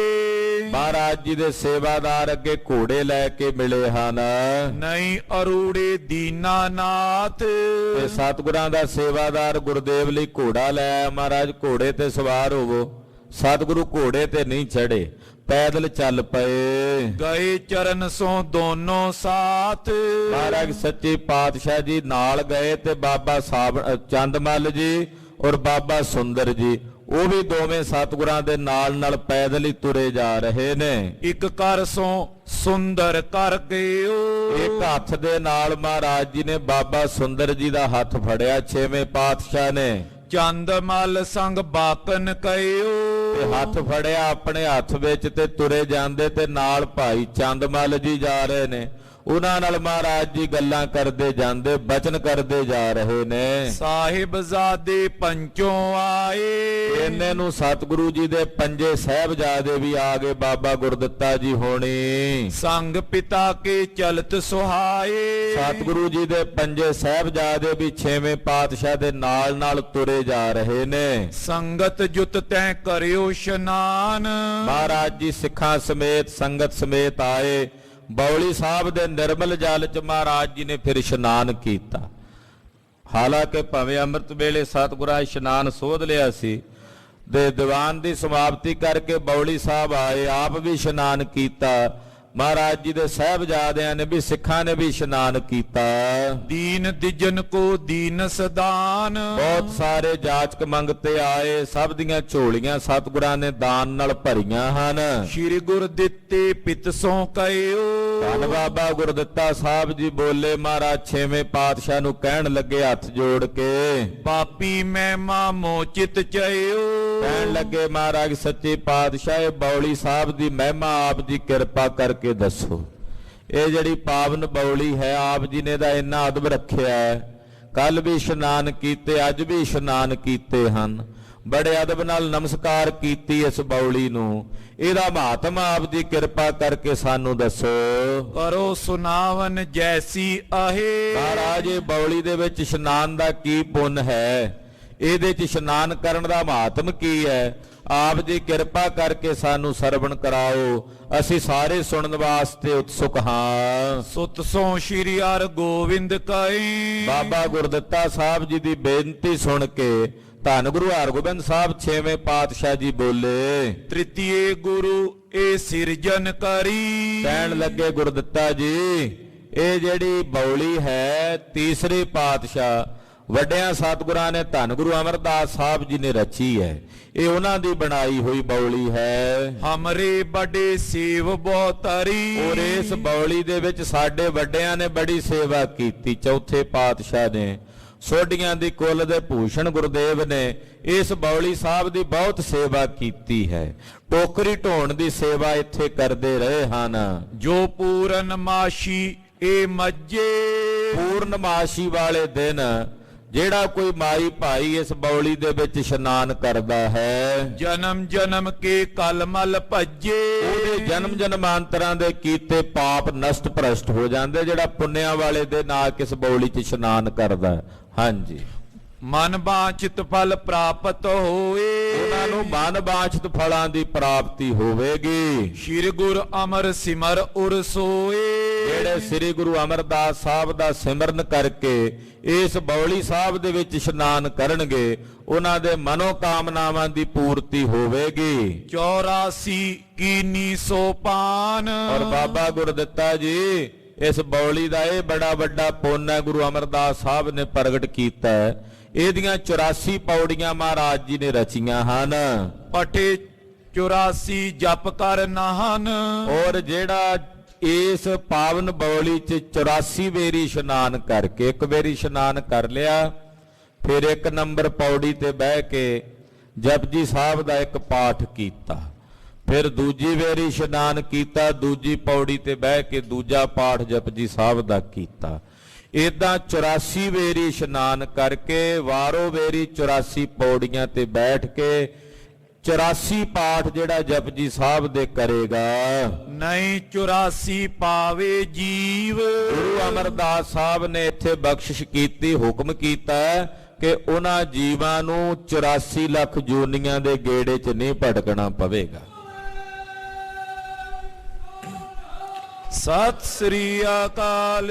ਉਹਦੀ 84 ਕੱਟੀ ਜਾਏਗੀ। ਜਿਹੜਾ ਇੱਥੇ 84 ਪੌੜੀਆਂ ਤੇ ਬੈਠ ਕੇ 84 ਪਾਠ ਜਪਜੀ ਸਾਹਿਬ ਦੇ ਕਰੇਗਾ 84 ਵੇਰੀ ਇਸ਼ਨਾਨ ਕਰਕੇ। ਖਾਲਸਾ ਜੀ, ਸ਼ੰਕਾਵਾਦੀ ਲੋਕ ਕਹਿੰਦੇ ਜੀ 84 ਲੱਖ ਜੂਨੀਆਂ ਤਾਂ ਹੁਣ ਰਹੀਆਂ ਹੀ ਨਹੀਂ ਹਨ। 84 ਲੱਖ ਜੂਨੀਆਂ ਵਿੱਚੋਂ ਬਹੁਤ ਜੂਨੀਆਂ ਘਟ ਗਈਆਂ। ਪੁੱਛੋ ਜੀ ਕਿਹੜੀਆਂ? ਕਹਿੰਦੇ ਜੀ ਡਾਇਨਾਸੌਰ ਵੀ ਤਾਂ ਆਉਂਦਾ ਸੀ 84 ਲੱਖ ਜੂਨੀ 'ਚ, ਉਹ ਨਹੀਂ ਰਿਹਾ ਜੀ। ਹੋਰ ਕਿੰਨੀਆਂ ਜੂਨੀਆਂ ਖਤਮ ਹੋ ਗਈਆਂ, ਹੁਣ ਤਾਂ 84 ਰਹੀਆਂ ਹੀ ਨਹੀਂ। ਇਹ ਤਾਂ ਗਲਤ ਤੁਹਾਡੀ ਵਿਚਾਰਧਾਰਾ ਹੈ। ਖਾਲਸਾ ਜੀ, ਗੁਰਬਾਣੀ ਨੇ ਜੋ ਕਹਿ ਦਿੱਤਾ ਹੈ ਉਹ ਸੱਤ ਹੈ, ਤ੍ਰਈ ਕਾਲ ਸੱਤ ਹੈ। ਗੁਰਬਾਣੀ ਕਹਿੰਦੀ ਹੈ 84 ਲੱਖ ਜੀਵ ਹੈਣ, 84 ਲੱਖ ਜੂਨੀਆਂ ਹੈਣ ਤੇ ਹੈਣ। ਉਹ ਨਾ ਵਧਣੀਆਂ ਨੇ ਨਾ ਘਟਣੀਆਂ ਨੇ। ਜਿੰਨੇ ਖਤਮ ਹੁੰਦੀਆਂ ਨੇ, ਅੱਗੇ ਨਵੀਆਂ ਵੀ ਤਾਂ ਉਨੀਆਂ ਪੈਦਾ ਹੁੰਦੀਆਂ ਨਾ। ਆ ਕਿੰਨੇ ਜੀ ਜੰਤ ਜਿਹੜੇ ਨਵੇਂ ਪੈਦਾ ਹੋ ਗਏ। ਆ ਚਿੱਟੀ ਮੱਖੀ ਇੱਧਰ ਪਿੱਛੇ ਜੀ ਨਰਮੇ ਦੇ ਵਿੱਚ ਪਈ, ਇਹ ਨਵੀਂ ਬਿਮਾਰੀ ਆ। ਕਰੋਨਾ ਵੀ ਤਾਂ ਜੀ ਸੀ। ਇਦਾਂ ਦੇ ਕਿੰਨੇ ਜੀ ਜੰਤ ਨਵੇਂ ਵੀ ਪੈਦਾ ਹੁੰਦੇ। ਇਸ ਕਰਕੇ ਗਿਣਤੀ 84 ਲੱਖ ਹੀ ਰਹਿਣੀ ਹੈ, ਇਹ ਨਾ ਵਧਣੀ ਹੈ ਨਾ ਘਟਣੀ ਹੈ। ਤੋ ਇਸ ਤਰ੍ਹਾਂ ਪਾਤਸ਼ਾਹ ਜੀ ਮਹਾਰਾਜ ਜੀ ਨੇ ਵਰ ਦਿੱਤਾ ਵੀ ਉਹਨਾਂ ਨੂੰ 84 ਦੇ ਗੇੜ 'ਚ ਨਹੀਂ ਆਉਣਾ ਪਵੇਗਾ। ਜਿਹੜੇ ਇੱਥੇ 84 ਵੇਰੀ ਇਸ਼ਨਾਨ ਕਰਕੇ ਇੱਕ ਇੱਕ ਪੌੜੀ ਤੇ ਬੈਠ ਕੇ 84 ਪਾਠ ਜਪਜੀ ਸਾਹਿਬ ਦੇ ਕਰਨਗੇ, ਪ੍ਰਾਪਤ ਗੁਰ ਕੀ ਪੂਰੀ ਸਦੀਵ। ਉਹਨਾਂ ਨੂੰ ਸदैवी ਕਾਲ ਲਈ ਗੁਰਪੁਰੀ ਦਾ ਨਿਵਾਸ ਪ੍ਰਾਪਤ ਹੋਵੇਗਾ। ਗੁਰੂ ਸਾਹਿਬ ਜੀ ਦੀ ਨਗਰੀ ਵਿੱਚ ਉਹਨਾਂ ਦਾ ਵਾਸਾ ਹੋਵੇਗਾ। ਇਮ ਕੈ ਪੁਨ ਦੋਨੋਂ ਸੰਗ ਕਹਿਓ। ਇਹ ਤਾਂ ਇਹ ਬਚਨ ਕਰਕੇ ਫਿਰ ਮਹਾਰਾਜ ਜੀ ਬੋਲੇ, ਬਾਬਾ ਸੁੰਦਰ ਜੀ ਉਹਨਾਂ ਨੂੰ ਕਹਿਣ ਲੱਗੇ, ਗੁਰ ਸਥਾਨ ਜੈ ਜੈ ਤੁਮ ਲਇਓ। ਕਹਿਣ ਲੱਗੇ ਬਾਬਾ ਸੁੰਦਰ ਜੀ, ਇਸ ਨਗਰੀ ਵਿੱਚ ਗੁਰੂ ਸਾਹਿਬਾਂ ਦੇ ਜਿੱਥੇ ਜਿੱਥੇ ਵੀ ਅਸਥਾਨ ਨੇ, ਚਲੋ ਸਾਨੂੰ ਲੈ ਚਲੋ, ਸਾਰੇ ਸਥਾਨਾਂ ਦੇ ਦਰਸ਼ਨ ਕਰੀਏ। ਤੈਂ ਤੈਂ ਚੱਲ ਕਰ ਦਰਸ ਕਰਾਵੋ। ਸਾਰੇ ਸਥਾਨਾਂ ਦੇ ਸਾਨੂੰ ਦਰਸ਼ਨ ਕਰਾਓ। ਜਿੰਨੇ ਸਥਾਨ ਇਸ ਨਗਰ ਵਿੱਚ ਗੁਰੂ ਪਾਤਸ਼ਾਹ ਦੇ ਹਨ, ਇਹ ਮਰਿਆਦਾ ਹੈ ਖਾਲਸਾ ਜੀ। ਜਦੋਂ ਵੀ ਪੁਰਾਤਨ ਸਮੇਂ ਤੋਂ ਹੀ ਖਾਲਸੇ ਪੰਥ ਦੀ ਇਹ ਮਰਿਆਦਾ ਰਹੀ ਹੈ ਸਿੱਖਾਂ ਦੀ। ਜਿਸ ਜਿਸ ਨਗਰੀ 'ਚ ਮਹਾਰਾਜ ਜੀ ਦੇ ਅਸਥਾਨ, ਵੱਡਾ ਦਰਬਾਰ ਭਵੇਂ ਇੱਕ ਹੋਵੇ, ਨਾਲ ਹੋਰ ਜਿੰਨੇ ਸਥਾਨ, ਸਾਰੇ ਸਥਾਨਾਂ ਦੇ ਸਿੱਖ ਦਰਸ਼ਨ ਕਰਕੇ ਆਉਂਦੇ। ਹਰ ਸਥਾਨ ਤੇ ਜਾ ਕੇ ਹਾਜ਼ਰੀ ਭਰਨੀ, ਨਮਸਕਾਰ ਕਰਨੀ, ਤਦੇ ਸਾਰੀ ਯਾਤਰਾ ਸੰਪੂਰਨ ਹੁੰਦੀ। ਅੱਜ ਕੱਲ ਅਸੀਂ ਕਈ ਵਾਰੀ ਜਾਂਦੇ ਹਾਂ, ਜਿਸ ਨਗਰ ਦੇ ਵਿੱਚ ਇੱਕ ਸਥਾਨ ਵੱਡਾ ਹੋਵੇ ਉੱਥੇ ਹੀ ਨਮਸਕਾਰ ਕਰਕੇ ਉੱਥੋਂ ਵਾਪਸ ਆ ਜਾਂਦੇ ਆ। ਸਮਾਂ ਹੋਵੇ ਤੇ ਚਾਹੀਦਾ ਹੈ ਸਾਰੇ ਸਥਾਨਾਂ ਦੇ ਦਰਸ਼ਨ ਕਰਨੇ। ਜੇ ਗੋਇੰਦਵਾਲ ਸਾਹਿਬ ਜਾਓ ਤੇ ਫਿਰ ਜਿੱਥੇ ਬੌਲੀ ਸਾਹਿਬ ਦੇ ਦਰਸ਼ਨ ਕਰਨੇ, ਚੁਬਾਰਾ ਸਾਹਿਬ ਵੀ ਭਾਈ ਗੁਰਦਾਸ ਜੀ ਦਾ ਉੱਥੇ ਸਰੀਰ ਤਿਆਗਣ ਦਾ ਸਥਾਨ ਹੈ। ਇਸੇ ਤਰ੍ਹਾਂ ਗੁਰੂ ਰਾਮਦਾਸ ਸਾਹਿਬ ਦਾ ਖੂਹ ਲਾਇਆ ਉੱਥੇ ਪਾਤਸ਼ਾਹ ਦਾ। ਤੋ ਉਹਨਾਂ ਸਾਰੇ ਸਥਾਨਾਂ ਦੇ ਦਰਸ਼ਨ ਕਰਨੇ ਚਾਹੀਦੇ। ਜੇ ਖਡੂਰ ਸਾਹਿਬ ਜਾਓ ਤੇ ਜਿੱਥੇ ਮਹਾਰਾਜ ਜੀ ਦਾ ਵੱਡਾ ਦਰਬਾਰ ਗੁਰੂ ਅੰਗਦ ਸਾਹਿਬ ਦਾ, ਉੱਥੇ ਗੁਰਦੁਆਰਾ ਮੱਲ ਖਾੜਾ ਸਾਹਿਬ ਹੈ, ਸਾਰੇ ਸਥਾਨਾਂ ਦੇ ਦਰਸ਼ਨ ਕਰਨੇ ਚਾਹੀਦੇ ਹਨ। ਤੋ ਗੁਰੂ ਹਰਗੋਬਿੰਦ ਸਾਹਿਬ ਇਹ ਮਰਿਆਦਾ ਸਾਡੇ ਲਈ ਚਲਾ ਰਹੇ ਨੇ, ਪੂਰਨੇ ਪਾ ਰਹੇ ਨੇ। ਕਹਿੰਦੇ ਬਾਬਾ ਸੁੰਦਰ ਜੀ, ਜਿੰਨੇ ਸਥਾਨ ਨੇ ਸਤਿਗੁਰਾਂ ਦੇ ਇਸ ਨਗਰ ਵਿੱਚ, ਸਾਨੂੰ ਸਾਰੇ ਅਸਥਾਨਾਂ ਦੇ ਦਰਸ਼ਨ ਕਰਾਓ। ਜਿਮ ਜਿਮ ਭਈ ਪ੍ਰਸੰਗ ਸੁਣਾਵੋ। ਫਿਰ ਉਹਨਾਂ ਅਸਥਾਨਾਂ ਦਾ ਇਤਿਹਾਸ ਸੁਣਾਓ ਸਾਨੂੰ। ਜਿਹੜੇ ਜਿਹੜੇ ਅਸਥਾਨ ਦਾ ਜਿਹੜਾ ਜਿਹੜਾ ਇਤਿਹਾਸ ਹੈ ਉਹ ਸਾਨੂੰ ਸਰਵਣ ਕਰਾਓ। ਵੱਡ ਜਾਮਾ ਗੁਰ ਕੀ ਘਰ ਪਰਿਓ। ਸਤਿਗੁਰੂ ਛੇਵੇਂ ਪਾਤਸ਼ਾਹ ਦਾ ਕੱਦ ਕਾਠ ਬੜਾ ਉੱਚਾ ਸੀ। ਜਿੰਨੀ ਸੰਗਤ ਸੀ ਨਾ ਨਾਲ, ਸਾਰਿਆਂ ਨਾਲੋਂ ਮਹਾਰਾਜ ਜੀ ਦਾ ਕੱਦ ਤਕਰੀਬਨ 1.25 ਹੱਥ ਉੱਚਾ ਸੀ। ਸਾਰਿਆਂ ਤੋਂ ਉੱਚਾ ਕੱਦ ਸਤਿਗੁਰਾਂ ਦਾ 7.5 ਫੁੱਟ ਦੇ ਨੇੜੇ ਉੱਚਾ ਕੱਦ ਸੀ। ਤੇ ਚੋਲਾ ਵੀ ਸਤਿਗੁਰੂ ਬੜਾ ਲੰਮਾ ਪਹਿਨਦੇ। ਇੱਕ ਤਾਂ ਕੱਦ ਉੱਚਾ ਤੇ ਚੋਲਾ ਵੀ ਜਿਹੜਾ ਸਤਿਗੁਰੂ ਜੀ ਪਹਿਨਦੇ ਉਹਦੀਆਂ ਬਹੁਤ ਕਲੀਆਂ ਹੁੰਦੀਆਂ। ਬੜਾ ਵੱਡਾ ਘੇਰਾ ਚੋਲੇ ਦਾ ਹੁੰਦਾ। ਖੜਗ ਵਿਸਾਲ ਗਾਤਰੇ ਧਰਿਓ। ਮਹਾਰਾਜ ਜੀ ਦੇ ਗਾਤਰੇ ਸ਼੍ਰੀ ਸਾਹਿਬ ਹੈ, ਵੱਡਾ ਤੇਗਾ ਹੈ। ਕੰਚਨ ਜਬਰ ਜਵਾਹਰ ਜਰੇ। ਇਹਦੇ ਚ ਸੋਨਾ ਲੱਗਾ ਹੋਇਆ, ਕੀਮਤੀ ਜੜਾਊ ਜੜੇ ਹੋਏ ਨੇ। ਧਰ ਨਿਖੰਗ ਕਟ ਕਸਬੋ ਕਰੇ। ਗੁਰਦੇਵ ਨੇ ਮੋਢੇ ਤੇ ਤੀਰਾਂ ਦਾ ਪੱਥਾ ਧਾਰਨ ਕੀਤਾ ਹੋਇਆ, ਪੇਟੀ ਲੱਕ ਦੇ ਨਾਲ ਬੰਨੀ ਹੋਈ ਹੈ। ਭੀਖਨ ਤੀਖਨ ਤੀਰਨ ਭਰੇ। ਔਰ ਉਸ ਪੱਥੇ ਵਿੱਚ ਬੜੇ ਬੜੇ ਤਿੱਖੇ ਤੇ ਭਿਆਨਕ ਤੀਰ ਭਰੇ ਹੋਏ ਨੇ। ਧਨੁਖ ਕਠੋਰ ਵੱਡੀ ਕਰ ਧਰੇ। ਬੜਾ ਕਠੋਰ ਧਨਖ ਹੈ, 9 ਟੰਕਾ ਜਿਹੜਾ ਸਤਿਗੁਰਾਂ ਨੇ ਮੋਢੇ ਤੇ ਧਰਿਆ ਹੈ। ਚਲੇ ਤਾਂ ਤੇ ਬੰਧਨ ਕੀਨ। ਇਹ ਤਾਂ ਸ਼ਸਤਰਧਾਰੀ ਹੋ ਕੇ ਮਹਾਰਾਜ ਜੀ ਬੌਲੀ ਸਾਹਿਬ ਤੋਂ ਮੱਥਾ ਟੇਕ ਕੇ ਚੱਲ ਪਏ। ਗਰੀ ਤੰਗਪੁਰ ਕੀ ਜੈ ਚੀਨ। ਖਾਲਸਾ ਜੀ ਗੋਇੰਦਵਾਲ ਸਾਹਿਬ ਦੀਆਂ ਜਿਹੜੀਆਂ ਗਲੀਆਂ ਸਨ ਉਹ ਛੋਟੀਆਂ ਛੋਟੀਆਂ ਪੁਰਾਣੇ ਨਗਰ ਕਰਕੇ ਬੜੀਆਂ ਤੰਗ ਤੰਗ ਗਲੀਆਂ ਜਿਨ੍ਹਾਂ ਚੋਂ ਸਤਿਗੁਰੂ ਜੀ ਲੰਘ ਰਹੇ ਨੇ। ਗੁਰੂ ਬਾਤ ਕਰਤੀ ਤੈਂ ਚਾਲੇ। ਸਤਿਗੁਰੂ ਜੀ ਬਚਨ ਬਿਲਾਸ ਕਰਦੇ ਜਾ ਰਹੇ ਨੇ ਨਾਲ ਨਾਲ ਬਾਬਾ ਸੁੰਦਰ ਜੀ ਹੋਣਾ ਦੇ। ਸੁਨ ਆਵਤ ਤਰ ਹਰਖ ਵਿਸਾਲੇ। ਤੇ ਜਿਨ੍ਹਾਂ ਨੂੰ ਪਤਾ ਲੱਗਦਾ ਵੀ ਛੇਵੇਂ ਪਾਤਸ਼ਾਹ ਆਏ, ਸਭ ਆ ਰਹੇ ਨੇ ਦਰਸ਼ਨ ਕਰਨ ਲਈ। ਨਰ ਨਾਰੀ ਨਿਜ ਕਾਜ ਵਿਸਾਰੇ। ਜਿੰਨੇ ਨਰ ਨਾਰੀ ਨੇ ਸਭ ਆਪੋ ਆਪਣੇ ਕੰਮ ਧੰਦੇ ਵਿੱਚ ਹੀ ਛੱਡ ਕੇ ਸਤਿਗੁਰੂ ਜੀ ਦੇ ਦਰਸ਼ਨ ਕਰਨ ਲਈ ਆ ਰਹੇ ਨੇ। ਘਰ ਤਜ ਤਜ ਠਾਂਡੀ ਸਭ ਦੁਆਰੇ। ਤੇ ਜਿਨ੍ਹਾਂ ਗਲੀਆਂ ਚੋਂ ਸਤਿਗੁਰੂ ਲੰਘ ਰਹੇ ਨੇ, ਪਤਾ ਸਿੱਖਾਂ ਦੇ ਘਰ ਹੀ ਨੇ ਸਾਰੇ ਤਕਰੀਬਨ ਗੋਇੰਦਵਾਲ ਸਾਹਿਬ 'ਚ ਮਹਾਰਾਜ ਜੀ ਦੀ ਵਸਾਈ ਨਗਰੀ ਹੋਣ ਕਰਕੇ। ਕਹਿੰਦੇ ਜਿੰਨੇ ਘਰ ਨੇ ਸਾਰੇ ਘਰਾਂ ਚੋਂ ਬਾਹਰ ਨਿਕਲ ਕੇ ਆ ਗਏ ਦਰਵਾਜ਼ਿਆਂ ਤੇ ਕਿ ਛੇਵੇਂ ਪਾਤਸ਼ਾਹ ਇਸ ਗਲੀ ਚੋਂ ਬਾਜ਼ਾਰ ਚੋਂ ਲੰਘ। ਨਿੱਕੀਆਂ ਨਿੱਕੀਆਂ ਗਲੀਆਂ ਨੇ, ਉਹਨਾਂ ਚੋਂ ਸਤਿਗੁਰੂ ਜੀ ਲੰਘ ਰਹੇ ਨੇ। ਸਿੱਖ ਬਾਹਰ ਆ ਕੇ ਦਰਸ਼ਨ ਕਰਦੇ ਨੇ, ਸਵਾਗਤ ਕਰਦੇ ਨੇ। ਕਰੇ ਬਿਲੋਕਨ ਹੋਏ ਕਰ ਨੇਰੇ। ਨੇੜੇ ਹੋ ਕੇ ਮਹਾਰਾਜ ਜੀ ਦੇ ਦਰਸ਼ਨ ਕਰਦੇ, ਬੰਦਨਾ ਕਰਦੇ ਨੇ। ਸੁੰਦਰ ਡੀਲ ਬਲੀ ਜੋ ਬਡੇਰੇ। ਕਹਿੰਦੇ ਬੜੀ ਸੁੰਦਰ ਉੱਚੀ ਲੰਮੀ ਢੀਲ ਹੈ ਸਤਿਗੁਰਾਂ ਦੇ ਸਰੀਰ ਦੀ। ਸੁੰਦਰ ਚੰਦ ਮਲ ਰਸ ਰਾਤੇ। ਬਾਬਾ ਸੁੰਦਰ ਜੀ ਤੇ ਬਾਬਾ ਚੰਦ ਮਲ ਜੀ ਵੀ ਬੜੇ ਪ੍ਰੇਮ ਨਾਲ ਜਾ ਰਹੇ ਨੇ। ਜਿਤ ਚਲਬੋ ਤਿਤ ਪ੍ਰੇਰਿਤ ਜਾਤੇ। ਜਿੱਧਰ ਜਾਣਾ ਹੈ ਬਾਬਾ ਸੁੰਦਰ ਜੀ ਹੋਣਾ, ਕਿਉਂਕਿ ਇਸ ਨਗਰ ਦੇ ਸਨ, ਉਹਨਾਂ ਨੂੰ ਪਤਾ ਕਿ ਨਾਲ ਰਸਤਾ ਦੱਸਦੇ ਜਾ ਰਹੇ ਨੇ। ਮਹਾਰਾਜ ਇੱਧਰ ਨੂੰ ਚੱਲਣਾ, ਇੱਧਰ ਨੂੰ ਜਾਣਾ ਹੈ। ਬੀਤਨ ਮੈਂ ਕਰ ਘਰ ਦਿਸ਼ ਦੋ। ਤੇ ਸਤਿਗੁਰੂ ਸੱਚੇ ਪਾਤਸ਼ਾਹ ਜਦੋਂ ਜਿਹੜੀ ਗਲੀ ਚੋਂ ਲੰਘਦੇ ਆ, ਭੀੜੀਆਂ ਛੋਟੀਆਂ ਗਲੀਆਂ ਨੇ, ਦੋਹਾਂ ਪਾਸੇ ਘਰ ਨੇ। ਇਧਰ ਵੀ ਗਲੀਆਂ ਦੇ ਘਰ ਨੇ, ਸੱਜੇ ਖੱਬੇ ਵੀ ਦੋਵੇਂ ਪਾਸੇ ਘਰ ਹਨ। ਦਰਸਤ ਨਮੋ ਕਰਤ ਸਭ ਕੋ। ਉਹ ਜਿਹੜੇ ਘਰਾਂ ਵਾਲੇ ਸਿੱਖ ਨੇ ਬਾਹਰ ਨਿਕਲ ਕੇ ਆ ਕੇ ਮਹਾਰਾਜ ਜੀ ਦੇ ਦਰਸ਼ਨ ਕਰਦੇ, ਹੱਥ ਜੋੜ ਕੇ ਨਮਸਕਾਰ ਕਰਦੇ ਨੇ। ਪੀਰੀ ਗਲੀ ਕਿਤਕ ਤੈ ਆਈ। ਕਹਿੰਦੇ ਚਲਦਿਆਂ ਚਲਦਿਆਂ ਅੱਗੇ ਬਹੁਤੀ ਭੀੜੀ ਗਲੀ ਆ ਗਈ। ਗੁਰ ਜਾਮੋ ਦੋਏ ਦਿਸ਼ ਲੱਗ ਜਾਈ। ਕਹਿੰਦੇ ਗਲੀ ਇੰਨੀ ਜ਼ਿਆਦਾ ਤੰਗ ਸੀ, ਪਾਤਸ਼ਾਹ ਦਾ ਸਰੀਰ ਬਹੁਤ ਕੱਦ ਕਾਠੀ ਚੌੜੀ ਬਹੁਤੀ ਸੀ ਤੇ ਛਾਤੀ ਬੜੀ ਚੌੜੀ ਸੀ ਮਹਾਰਾਜ ਸੱਚੇ ਪਾਤਸ਼ਾਹ ਜੀ ਦੀ। 4.5 ਗਜ ਦੇ ਨੇੜੇ ਚੌੜੀ ਛਾਤੀ ਤੇ ਗਲੀ ਛੋਟੀ ਹੋਣ ਕਰਕੇ ਉਦਾਂ ਆਮ ਬੰਦੇ 2 ਜਣੇ ਲੰਘ ਜਾਣ ਉੱਥੋਂ ਗਲੀ ਚੋਂ, ਪਰ ਪਾਤਸ਼ਾਹ ਇਕੱਲੇ ਹੀ ਲੰਘ ਰਹੇ ਸਨ। ਤੇ ਚੋਲਾ ਵੀ ਵੱਡਾ ਤੇ ਸਤਿਗੁਰਾਂ ਦਾ ਜਿਹੜਾ ਬਾਣਾ ਪਾਇਆ ਹੋਇਆ ਉਹ ਗਲੀ ਦੇ ਦੋਹਾਂ ਸਿਰਿਆਂ ਤੇ ਕੰਧਾਂ ਨੂੰ ਲੱਗਦਾ ਹੈ। ਜਿਨ ਕੋ ਡੀਲ ਸਰੀਰ ਬਡੇਰਾ। ਬੜੀ ਉੱਚੀ ਲੰਮੀ ਡੀਲ ਸਤਿਗੁਰੂ ਸੱਚੇ ਪਾਤਸ਼ਾਹ ਜੀ ਦੀ। ਪੁਨ ਜਾਮਾ ਬੋ ਪਾਲਨ ਕੇਰਾ। ਰਾਜ ਚੌੜੀ ਛਾਤੀ ਮਹਾਰਾਜ ਜੀ ਦੀ, ਫਿਰ ਚੋਲਾ ਬਹੁਤ ਕਲੀਆਂ ਵਾਲਾ ਸੀ। ਪੀਰੀ ਬਹੁਤ ਬੀਥਿਕਾ ਸੋਈ। ਇਹ ਗਲੀ ਬਹੁਤੀ ਭੀੜੀ ਆਈ ਹੈ। ਜਾਂ ਤੇ ਦੋ ਦਿਸ਼ ਲਾਗਤ ਜੋਈ। ਇਸ ਕਰਕੇ ਮਹਾਰਾਜ ਜੀ ਦਾ ਚੋਲਾ ਦੋਹਾਂ ਪਾਸੇ ਗਲੀ ਨੂੰ ਲੱਗਦਾ, ਕੰਧਾਂ ਨੂੰ ਲੱਗਦਾ ਹੈ। ਤਬ ਸੁੰਦਰ ਸੁੰਦਰ ਨੇ ਬਾਕ ਬਖਾਨਾ। ਬਾਬਾ ਸੁੰਦਰ ਜੀ ਕੋਲੋਂ ਬੋਲੇ, ਕਹਿਣ ਲੱਗੇ ਏ ਗੁਰ ਰਾਮਦਾਸ ਉਦਪਾਨਾ। ਤੇ ਚੱਲ ਕੇ ਆਏ ਤੇ ਕਹਿਣ ਲੱਗੇ, ਮਹਾਰਾਜ ਇਹ ਜਿਹੜਾ ਖੂਹ ਆਪ ਜੀ ਵੇਖ ਰਹੇ ਹੋ, ਇਹ ਸਤਿਗੁਰੂ ਸੋਢੀ ਸੁਲਤਾਨ ਪਾਤਸ਼ਾਹ ਧੰਨ ਗੁਰੂ ਰਾਮਦਾਸ ਸਾਹਿਬ ਦਾ ਖੂਹ ਹੈ। ਉਹ ਗਲੀ ਹੁਣ ਵੀ ਬੜੀ ਤੰਗ ਅੰਦਰ ਜਾਂਦੀ ਹੈ। ਕਹਿਣ ਲੱਗੇ, ਮਹਾਰਾਜ ਇਹ ਸਤਿਗੁਰੂ ਗੁਰੂ ਰਾਮਦਾਸ ਸਾਹਿਬ ਜੀ ਦੀ ਖੂਹੀ ਹੈ। ਤੈ ਚਰਨਾਮ੍ਰਿਤ ਲੀ ਕਰ ਚਾਲੇ। ਮਹਾਰਾਜ ਜੀ ਨੇ ਮੱਥਾ ਟੇਕਿਆ ਗੁਰੂ ਰਾਮਦਾਸ ਸਾਹਿਬ ਦਾ ਧਿਆਨ ਧਾਰ ਕੇ, ਤੇ ਉਹਦੇ ਵਿੱਚੋਂ ਜਲ ਕਢਾਇਆ ਖੂਹੀ ਚੋਂ, ਤੇ ਖੂਹੀ ਚੋਂ ਜਲ ਕਢਾ ਕੇ ਮਹਾਰਾਜ ਜੀ ਨੇ ਜਲ ਦਾ ਚੂੜਾ ਛਕਿਆ ਕਿ ਸਤਿਗੁਰੂ ਗੁਰੂ ਰਾਮਦਾਸ ਸਾਹਿਬ ਦੀ ਖੂਹੀ ਹੈ। ਦੇਖ ਚੁਬਾਰੇ ਪੁੰਨ ਵਿਸਾਲੇ। ਫਿਰ ਚੁਬਾਰਾ ਸਾਹਿਬ ਵੱਲ ਆਏ, ਮਹਾਰਾਜ ਸੱਚੇ ਪਾਤਸ਼ਾਹ ਜੀ ਨੂੰ ਕਹਿਣ ਲੱਗੇ, ਮਹਾਰਾਜ ਇਹ ਚੁਬਾਰਾ ਸਾਹਿਬ ਹੈ। ਏਕ ਕਿਲਕ ਤੈ ਕੰਧ ਮਜਾਰਾ।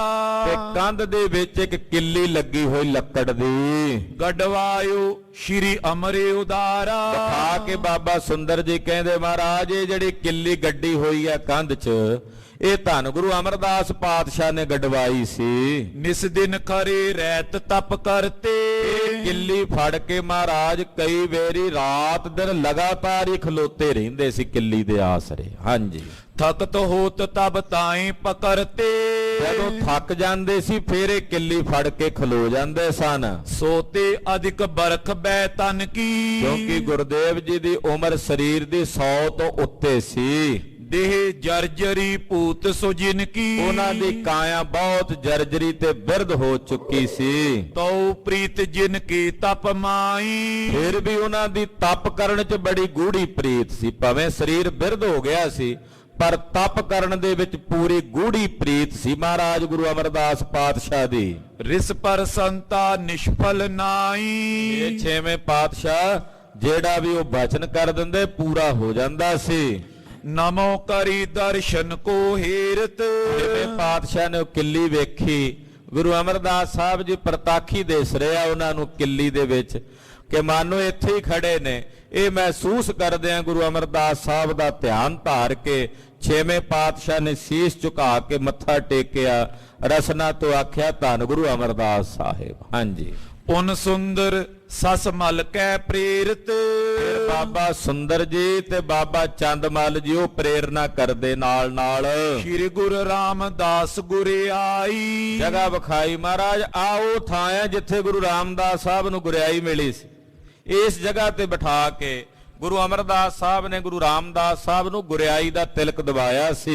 ਇਸ ਥਲ ਬੈਠ ਦਈ ਸੁਖਦਾਈ। ਮਹਾਰਾਜ ਇਸ ਜਗ੍ਹਾ ਤੇ ਬੈਠ ਕੇ ਸਤਿਗੁਰੂ ਗੁਰੂ ਰਾਮਦਾਸ ਸਾਹਿਬ ਨੂੰ ਗੁਰਿਆਈ ਦਿੱਤੀ ਸੀ ਤੀਸਰੇ ਪਾਤਸ਼ਾਹ ਨੇ। ਤੈਂ ਦਰਸ਼ਨ ਕਰ ਅਧਿਕੀ ਆਨੰਦੇ। ਜਦੋਂ ਗੁਰਿਆਈ ਅਸਥਾਨ ਦੇ ਦਰਸ਼ਨ ਕੀਤੇ ਨਾ ਛੇਵੇਂ ਪਾਤਸ਼ਾਹ, ਬੜਾ ਹੀ ਆਨੰਦ ਵਰਤਿਆ। ਆਪਣੇ ਵੱਡਿਆਂ ਨੂੰ ਚੇਤੇ ਕਰਕੇ ਯਾਦ ਕਰਕੇ ਮੱਥਾ ਟੇਕਿਆ ਤੇ ਆਨੰਦ ਹੀ ਆਨੰਦ ਹਿਰਦੇ 'ਚ ਵਰਤਿਆ। ਸੋ ਥਲ ਜੋਰ ਹੱਥ ਬੋ ਬੰਦ। ਬਾਰ-ਬਾਰ ਹੱਥ ਜੋੜ ਕੇ ਮੱਥਾ ਟੇਕਦੇ, ਬਲਿਆਰ ਜਾਈਏ ਇਸ ਥਾਂ ਤੋਂ ਜਿੱਥੇ ਬਹਿ ਕੇ ਗੁਰੂ ਰਾਮਦਾਸ ਸਾਹਿਬ ਜੀ ਨੂੰ ਗੁਰਿਆਈ ਪ੍ਰਾਪਤ ਹੋਈ। ਬਾਰ-ਬਾਰ ਮੱਥਾ ਟੇਕਦੇ, ਨਮਸਕਾਰ ਕਰਦੇ। ਪੁਨ ਸੁੰਦਰ ਨੇ ਭਨਿਓ ਸੁਨਾਇਓ। ਫਿਰ ਬਾਬਾ ਸੁੰਦਰ ਜੀ ਬੋਲੇ, ਕਹਿਣ ਲੱਗੇ, ਜਹਾਂ ਜਨਮ ਤੁਮਰੀ ਪਿਤ ਪਾਇਓ। ਆਓ ਛੇਵੇਂ ਪਾਤਸ਼ਾਹ, ਆਓ ਥਾਂ ਹੈ ਜਿੱਥੇ ਤੁਹਾਡੇ ਪਿਤਾ ਪੰਜਵੇਂ ਗੁਰਦੇਵ ਧਰਨ ਗਗਨ ਨਵ ਖੰਡ ਮੈਂ ਜੋਤ ਸਵਰੂਪੀ ਰਹੋ ਭਾਰ। ਭਨ ਮਥਰਾ ਕਛ ਭੇਦ ਨਹੀਂ ਗੁਰੇ ਅਰਜਨ ਪ੍ਰਤੱਖ ਹਰ। ਇਹ ਉਹ ਥਾਂ ਹੈ ਜਿੱਥੇ ਗੁਰੂ ਅਰਜਨ ਸਾਹਿਬ ਨੇ ਪ੍ਰਕਾਸ਼ ਧਾਰਿਆ। ਤੁਹਾਡੇ ਪਿਤਾ ਦਾ ਜਿੱਥੇ ਪ੍ਰਕਾਸ਼ ਹੋਇਆ, ਤਿਸ ਥਲ ਕੋ ਅਬ ਦਰਸ਼ਨ ਕਰੀਏ। ਮਹਾਰਾਜ ਉਸ ਸਥਾਨ ਦੇ ਦਰਸ਼ਨ ਕਰੋ ਜਿੱਥੇ ਤੁਹਾਡੇ ਪਿਤਾ ਜੀ ਨੇ ਪ੍ਰਕਾਸ਼ ਧਾਰਿਆ ਹੈ। ਇਹ ਪੂਰੇ ਆਪਣੋ ਪ੍ਰਥਮ ਵਿਚਰੀਏ। ਨਗਰ ਤੁਹਾਡਾ ਪਹਿਲਾ ਪੁਸ਼ਤੈਨੀ ਨਗਰ ਇਹ ਕਹਿ ਸਕਦੇ ਹਾਂ। ਰਾਏ ਬੇਲ ਚੰਬੇਲੀ ਕੇਰ। ਮਹਾਰਾਜ ਜੀ ਦਰਸ਼ਨ ਕਰ ਰਹੇ ਸਨ। ਲਾਗੇ ਬੀਬੀ ਭਾਨੀ ਜਿੱਥੇ ਗੱਫੇ ਪਕਾਉਂਦੇ ਸੀ, ਪ੍ਰਸ਼ਾਦਾ ਪਕਾਉਂਦੇ ਸੀ। ਆਖਿਆ ਇੱਥੇ ਤੁਹਾਡੇ ਜਿਹੜੇ ਬਜ਼ੁਰਗ ਸਨ ਇੱਥੇ ਬੈਠ ਕੇ ਧੰਨ ਗੁਰੂ ਅਰਜਨ ਦੇਵ ਸਾਹਿਬ ਦੇ ਪੂਜਨੀਕ ਮਾਤਾ ਔਰ ਤੁਹਾਡੇ ਸਤਿਕਾਰਯੋਗ ਦਾਦੀ ਜੀ ਗੁਰੂ ਅਮਰਦਾਸ ਸਾਹਿਬ ਦੀ ਸੁਪੁੱਤਰੀ ਇਹ ਜਗ੍ਹਾ ਤੇ ਬਹਿ ਕੇ ਪ੍ਰਸ਼ਾਦੇ ਪਕਾਉਂਦੀ ਸੀ। ਉਹ ਬੀਬੀ ਭਾਨੀ ਦੇ ਚੁੱਲ੍ਹੇ ਹੁਣ ਤਾਂ ਹੀ ਉੱਥੇ, ਹੁਣ ਤਾਂ ਸੰਗੇ ਮਰਮਰ ਲਾ ਕੇ ਬਣਾਏ ਹੋਏ ਰੱਖੇ ਹੋਏ ਯਾਦਗਾਰ। ਤੇ ਇਹਨੇ ਨੂੰ ਕਹਿੰਦੇ ਇੱਕ ਮਾਲੀ ਨਾ, ਇਹ ਬਚਨ ਹੋ ਹੀ ਰਹੇ ਸਨ।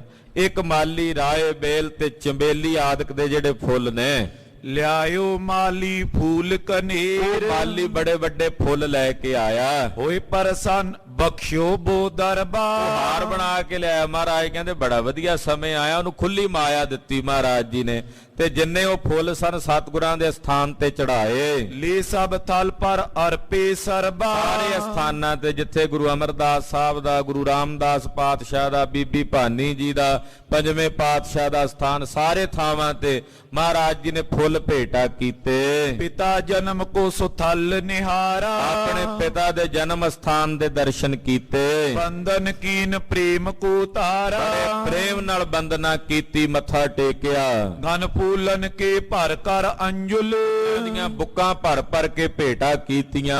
ਅਰਪਨ ਕਰੇ ਬਿਸਦ ਬਰ ਮੁੰਜਲ ਇਹਦੇ ਚਿੱਟੇ ਰੰਗ ਦੇ ਫੁੱਲ ਸੀ, ਮੰਜਲ ਬੁੱਕਾਂ ਭਰ ਭਰ ਕੇ ਭੇਟ ਕੀਤੇ। ਫੂਲਨ ਮਾਲ ਲਈ ਜੋ ਚੜਾਈ ਫੁੱਲਾਂ ਦੀਆਂ ਮਲਾਵਾਂ ਲੈ ਕੇ ਚੜਾਈਆਂ ਹਨ।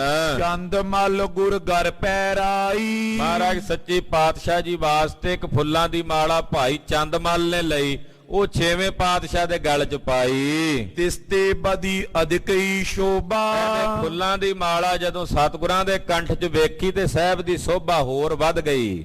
ਪਿਕ ਕਰ ਕਿਸ ਕੋ ਨੈ ਮਨ ਲੋਭਾ ਜਿਹੜਾ ਸਤਿਗੁਰੂ ਜੀ ਦੇ ਦਰਸ਼ਨ ਕਰੇ ਤੇ ਉਹਦਾ ਮਨ ਲੋਭੀ ਨਾ ਹੋ ਜਾਏ। ਪੁਨ ਮੋਹਨ ਕਿਉ ਗਏ ਚੁਬਾਰੇ ਫਿਰ ਬਾਬੇ ਮੋਹਨ ਦਾ ਜਿਹੜਾ ਚੁਬਾਰਾ ਸੀ ਉੱਥੇ ਗਏ। ਸੁੰਦਰ ਬੰਧਨ ਕਰਤੇ ਉਚਾਰੇ ਬਾਬਾ ਸੁੰਦਰ ਜੀ ਨੇ ਇੱਥੇ ਨਮਸਕਾਰ ਕੀਤੀ। ਸ਼੍ਰੀ ਅਰਜਨ ਜੀ ਇਸ ਥਲ ਆਏ ਕਹਿਣ ਲੱਗੇ ਜੀ ਆਓ ਥਾਂ ਆ ਜਿੱਥੇ ਪੰਜਵੇਂ ਪਾਤਸ਼ਾਹ ਜੀ ਆਏ ਸਨ। ਲੈਬੇ ਗੁਰਬਾਨੀ ਸਮੁਦਾਏ ਗੁਰਬਾਣੀ ਦੀਆਂ ਪੋਥੀਆਂ ਲੈਣ ਲਈ ਆਏ ਤੇ ਆ ਜਗ੍ਹਾ ਤੇ ਬੈਠੇ ਸਨ।